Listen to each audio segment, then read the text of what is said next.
Nós vamos falar agora do caso da menina Emily Costa. Durante uma abordagem policial, a garotinha de 9 anos de idade foi atingida com 2 tiros nas costas e terminou morrendo. O pai dela ficou ferido. 2 policiais foram presos, acusados de participação, acusados desse crime, que a princípio, de acordo com a polícia militar, se caracteriza por uma lesão corporal seguida de morte, além do disparo em via pública. Mas há um conflito com o que pensa a Polícia Civil, que requereu a prisão dos 2 policiais militares e essas prisões preventivas foram decretadas. Deixa eu falar com a repórter Gorete Santos, que tem mais detalhes. Gorete. Pois é, Tiago, a prisão preventiva foi decretada dos 2 policiais militares envolvidos nessa ocorrência. A gente conversou também com a Comissão de Direitos Humanos da OAB, que começa a acompanhar o caso, vai solicitar todos os documentos oficiais para passar a acompanhar mais de perto esse caso. E há algumas divergências em relação aos entendimentos abordados no inquérito policial militar e no inquérito que corre na Polícia Civil. Na manhã de hoje a gente trouxe os desdobramentos desse caso, que envolve um desses policiais que já responde a um outro processo por lesão corporal e que foi inclusive reprovado no teste psicotécnico e só entrou na corporação através de uma liminar judicial. Os 2 policiais foram presos logo após a ocorrência. No auto da prisão em flagrante, os militares foram enquadrados por lesão corporal, convertida em lesão corporal seguida de morte, de acordo com o artigo 209, inciso 3, do Código Penal Militar. Isso após a morte da menina Emily. Diferente do entendimento da Corregedoria da Polícia Militar, a Polícia Civil deve indiciar os 2 PMs por homicídio doloso, quando se age intencionalmente ou se assume o risco de matar. O cabo e o soldado também devem responder por fraude processual, já que, segundo a Delegacia de Homicídios, a cena do crime foi alterada. Segundo o delegado Francisco Bareta, a Corregedoria também se negou a apresentar os policiais. Esses motivos levaram a Delegacia de Homicídios a pedir a prisão preventiva de Aldo Dornel e Francisco Alves. Foi a garantia da ordem pública, dada a natureza do evento e a periculosidade do fato apresentado. Segundo, a negativa da apresentação dos policiais a esta delegacia para ser inquirido pela autoridade competente, que é o delegado Igor Martins, solicitou. E também haja vista que um dos envolvidos nesse episódio já responde a um processo criminal de natureza grave. E o juiz não teve a menor dúvida ao verificar as provas testemunhal, que são harmoniosas com a versão dada pela mãe da vítima. O juiz decretou a prisão, porque a Polícia Militar autuou 2 militares por lesão corporal seguida de morte. E nós representamos na prisão preventiva pelo crime de homicídio doloso e fraude processual. A fraude processual porque os policiais eles alteraram o local de crime, mexeram no carro, outra, arrecadaram os estojos que foram defragados pelas armas e também a apresentação de uma viatura que não era a que estava no local, inclusive com o disparo de arma de fogo antigo. E isso foi anotado pelo perito criminal e também por testemunha que estavam no local. O soldado Aldo Dornel, apontado como responsável por 5 disparos contra o veículo, já responde a outro processo por lesão corporal. Na denúncia feita pelo Ministério Público, consta que durante uma ocorrência no ano passado, ele efetuou 3 disparos contra um suspeito de agredir os avós. Uma das balas atingiu o joelho do rapaz, resultando em debilidade permanente. O soldado alegou legítima defesa e afirmou ter atirado uma única vez. O militar havia sido reprovado no teste psicotécnico, mas entrou na corporação em 2010 por força de uma liminar expedida pela Justiça. No caso da ocorrência do dia 25, no inquérito policial militar não constam testemunhas. O auto de prisão é assinado pelo tenente Elivaldo Moraes, policial que foi preso em 2013, suspeito de intermediar a venda de gabaritos do concurso da corporação.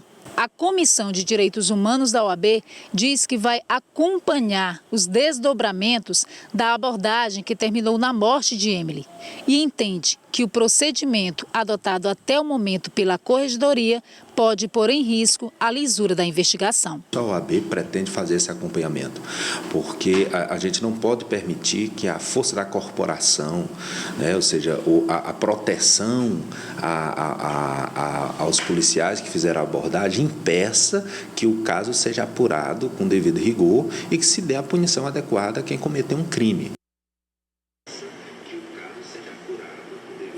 Tiago, há uma divergência em relação ao entendimento sobre as atribuições, né? A Polícia Militar afirma que se trata de um crime militar e que, portanto, a atribuição da investigação cabe à corporação. Já a Polícia Civil considera que, no caso de um crime em que é, na verdade, atentado contra a vida, já que houve vítimas, essa é uma atribuição da Justiça, da Polícia Judiciária, no caso a Polícia Civil, segundo a Constituição. Então, esses dois inquéritos, eles correm em paralelo, o inquérito da Policial Militar e o inquérito também da Polícia Civil. A Polícia Militar, neste momento, não vai se pronunciar a respeito desse processo criminal. Mas a gente vai ouvir agora o diretor de ensino da corporação, Coronel Silva Ramos, que tem informações acerca do caso do soldado Aldo, que entrou na corporação sob força de uma liminar. Ele havia sido reprovado no teste psicotécnico e conseguiu entrar, ainda assim, baseado nessa decisão judicial. A gente conversa com ele a partir de agora sobre esse assunto, né? A corporação coloca que, no caso, está cumprindo de fato o que determina a justiça e não poderia ser diferente. Agora, há um questionamento, por que nesses casos, coronel, um policial que entra dessa forma, é reprovado no teste psicotécnico, ele é posto à rua? Ele não poderia estar, por exemplo, numa atribuição administrativa? Boa tarde. Poderia.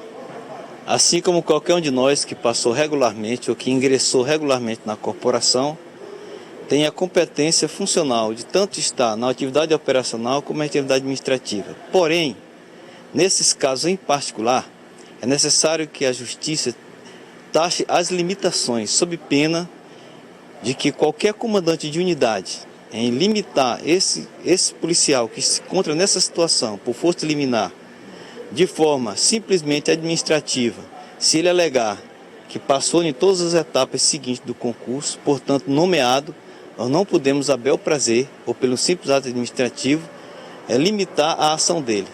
Com certeza, se isto acontecer, o defensor entrará com qualquer ação ou com uma ação contra o ato do comandante imediato. Então, por esta razão, a corporação cumpre legalmente e rigorosamente as recomendações da Justiça.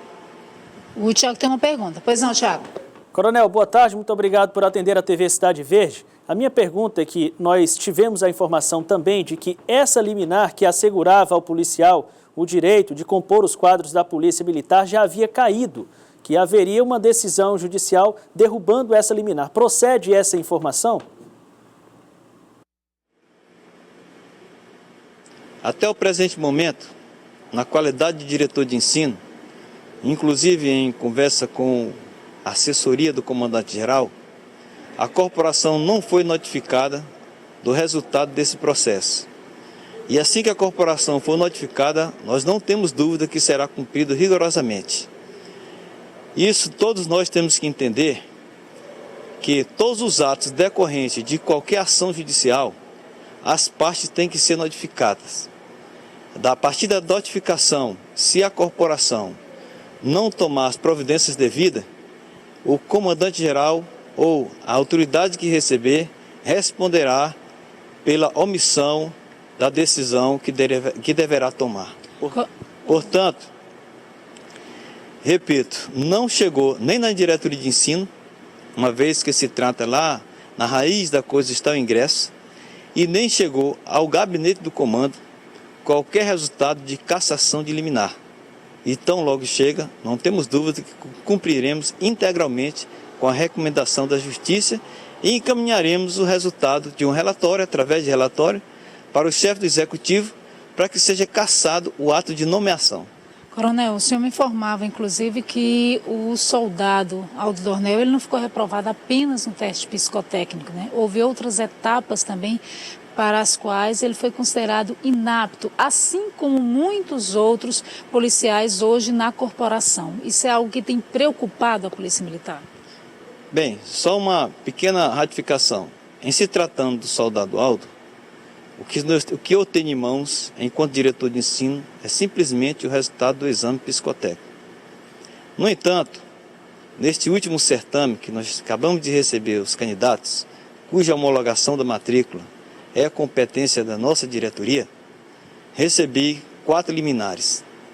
Essas 4 liminares, os candidatos não passaram no exame intelectual, porém, por decisão judicial, foi determinado que continuasse nas etapas seguintes.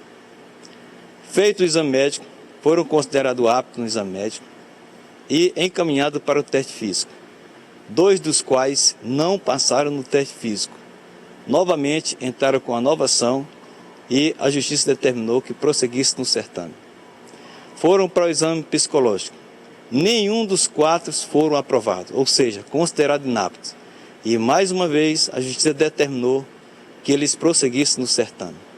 Ao comandante-geral e ao diretor de ensino, não resta outra alternativa a não ser cumprir com a decisão judicial e esperar que esses casos sejam julgados o mais rápido possível para que a gente não coloque nas ruas, dotado de conhecimento, de capacidade para atuar, um policial que não esteja psicologicamente preparado para atender a população num ato de agressão. Portanto, o exame psicológico é um exame extremamente importante para nós, porque ele vai nivelar ou demonstrar para nós quão equilíbrio nós temos para atuar nas situações adversas.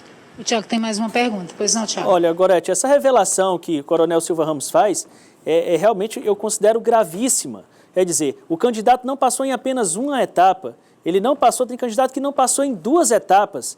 Isso pode trazer um problema grande para a polícia, a gente já está vendo os exemplos, tem 2 exemplos recentes, né, de pessoas que não passaram no teste psicológico e terminaram entrando num tipo de situação que causa comoção e chama a atenção de toda a sociedade e causa um problema enorme de imagem para a própria Polícia Militar. Eu gostaria de saber do Coronel como é que a Procuradoria-Geral do Estado está se manifestando acerca disso, se há uma preocupação, de fato, para, do ponto de vista jurídico, reverter esse tipo de situação. Bem, Tiago, creio eu, até que me prove o contrário, a Procuradoria-Geral do Estado é um órgão idôneo, com muita gente capaz, diria todos capazes, porém a justiça é muito lenta. Se a justiça comum tivesse meio suficiente, ou pessoal suficiente para julgar esses casos, com certeza a imagem da nossa corporação, nesses casos, seria diferente. Não chegava a esse fim. Lamento o fato de um processo desse durar muito tempo, às vezes 4, 5 anos, e nós não temos como barrar certas atitudes ou impedir que qualquer desses policiais assuma a função. Muitas das vezes, no quadro oficial, por exemplo, ele vai para um concurso, conclui na condição de subjúdice, não é promovido, consequentemente não assume a função correspondente ao posto e novamente ele motiva e chega uma liminar determinando promover. Em consequência, nós não podemos tirar da função. Se ele vai para um posto seguinte e novamente a corporação omite, ou melhor, não fundamenta a promoção dele, ou ele não entra nos quadros de acesso, lamentavelmente, motiva-se novamente e ao comandante-geral só tem uma decisão, ou uma ação, cumprir e torcer para que não haja nenhum incidente dessa natureza. E evidentemente que havendo, nós aí estamos com o fato na mão, apuramos rigorosamente. Todos esses casos serão encaminhados ao Ministério Público e a gente espera celeridade, porque a população não pode estar sofrendo com esses casos. E nós, em particular, como pai, como mãe, tem muitas mulheres aqui que atuam muito bem, como irmãos, não podemos estar aceitando esse tipo de coisa. E também a gente se encontra de luto todas as vezes que um fato desse acontece. Se sente como se fosse um membro da família. E aqui eu peço a todo quem conduz o judiciário que, se puder, dar celeridade a esses casos e observar com mais acuidade esses casos liminares, sobretudo nessas diferenças de comportamentos. É bom que a gente analise com a mais profunda ótica para que a população não venha a sofrer as consequências do ato de um mau policial. Muito obrigada ao Coronel Silva Ramos pelos esclarecimentos prestados aqui ao Jornal do Piauí. Tiago.